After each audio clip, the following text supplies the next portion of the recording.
ඝාතනයේ සිරන්ති දෙසට කැරකේ සිරිලිය ඩිෆෙන්ඩරයක් තාජුඩීන් පිටුපස.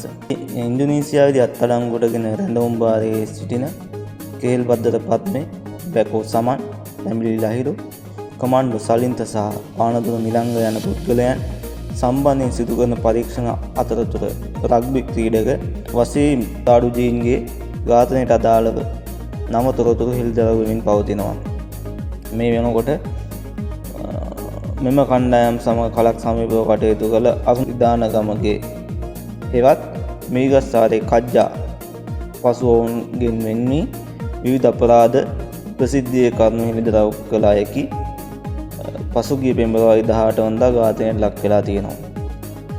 එතකොට මේ මීගස්සාරේ කජ්ජා ඝාතනය සඳහා අවශ්‍ය වූ ගිනි අවි තමන් විසින් සැපයුවා කියලා අපේ දැන්ට අත්අඩංගුවේ සිටින සම්පත් මනම්පේරි අනාවරණය කරලා තියෙනවා.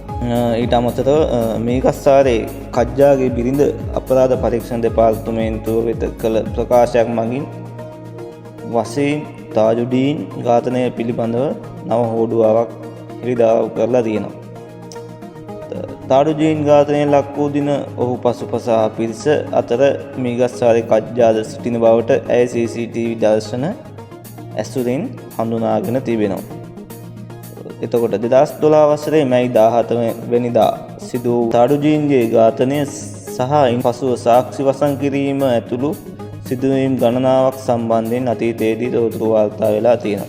එතකොට 2018 සැප්තැම්බර් 20 වෙනිදා CID අධිකරණයට වාර්තා කළේ සිරිලිය සවිය පදනමට අයත් WPKA 0642 දරන ඩිෆෙන්ඩර් රථයක් වසීම් තාඩුජීන් පැහැර ගැනීමට යොදාගෙන ඇති බවයි. එතකොට තාජුඩීන්ගේ ඝාතනය හා සම්බන්ධ වී ඇති පැවසෙන ශිරන්ති රාජපක්ෂ භාවිතා කළ බවකින් ඩිෆෙන්ඩර් රථයේ ගමන්ගත් පුද්ගලයන් පිළිබඳ තොරතුරු හෙළි වූයේ මීගස්සාරේ කජ්ජාගේ වැන්දු විරුද්ධගේ ප්‍රකාශයෙන් මගින්. ඉතින් ඔහොම ගත්තාම අවසානට මේක පිටිපස්ස ඉන්නේ කවුද කියලා මිනිස්සුන්ට හරිම පැහැදිලි. ඉතින් මචං අවසාන වශයෙන් කියන්න තියෙන්නේ